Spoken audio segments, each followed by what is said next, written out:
Assalamualaikum dan salam sejahtera semua.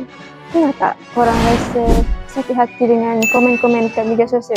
Ataupun korang pernah nampak ada orang dibuli secara online dan korang cuma scroll buat tak tahu? Hari ni kita nak cakap pasal isu bully cyber ataupun cyberbullying. Benda ni memang nampak macam biasa atau nampak macam tak ada apa pun sebenarnya. Tapi sebenarnya dia boleh tinggalkan kesan yang sangat dalam pada orang yang dibuli tu. Jadi sekarang kita nak cerita macam mana kita nak atasi dan kita nak hadapi masalah bully cyber ni. Jom. Bully cyber ni dia berlaku bila seseorang tu dihina, diejek, diugut ataupun dimalukan secara atas talian.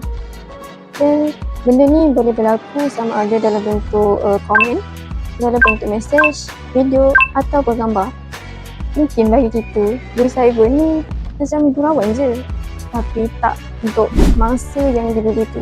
Mereka akan rasa kesan yang sangat-sangat besar dalam hidup mereka.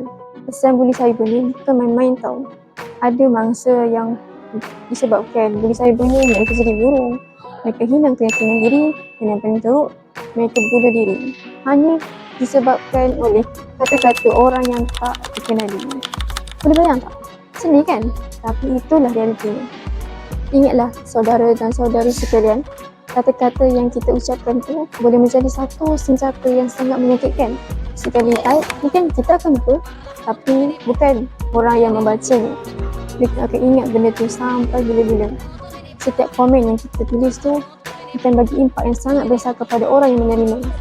Jadi, fikir dua kali tau sebelum korang nak tulis apa-apa komen yang menyakitkan hati orang lain. Allah Subhanahu Wa Taala telah berfirman dalam surah Al-Isra ayat ke-70. A'udzu billahi minasyaitonir rajim. Wa laqad karramna bani Adam. Sadaqallahul azim. Berdasarkan firman tersebut, Allah Subhanahu Wa Taala telah menjelaskan bahawa Dia telah menciptakan serta memuliakan anak Adam, yakni manusia. Maka, janganlah kita bertindak merendah-rendahkan orang lain atau menyakiti mereka walau dengan apa cara sekalipun. Dalam Islam, kita disuruh jaga lidah dan zaman sekarang jari jemari pun kena jaga. Kalau dulu lidah yang menyakitkan, sekarang komen dan status pun boleh jadi racun. So, sebelum kita type atau repost sesuatu, fikir dulu.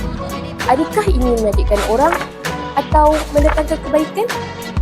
Apa yang kita buat dalam dunia maya ni bukan hanya berkesan di dunia, tapi ia juga ada kesannya di akhirat. Kalau nampak orang dibuli, jangan diam. Tegur dengan cara yang baik. Kalau kita nampak sesuatu yang tak betul, jangan diam saja. Report akaun tu. Atau paling kurang, tunjuk sokongan pada mangsa. Kadang-kadang, hanya satu komen atau satu mesej yang menunjukkan sokongan boleh membuatkan seseorang merasa dihargai dan disayang.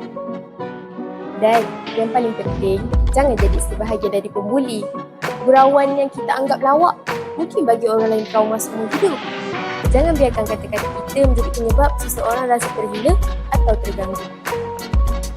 So guys, ingat, setiap apa yang kita post, kita akan dipertanggungjawabkan. Di dunia, mungkin kita terlepas, tapi di akhirat sana, belum tentu. Setiap tindakan kita, walaupun di dunia maya, tetap ada kesannya. Jadi, sebelum tekan post atau share, fikirkan dulu apa yang kita nak sebarkan. Jom jadi pengguna media sosial yang bijak dan berakhlak. Jangan jadikan jari jemari kita ni penyebab air mata orang lain.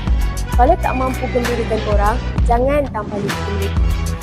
Gunakan jari kita untuk menyebarkan kebaikan dan bukannya kebencian.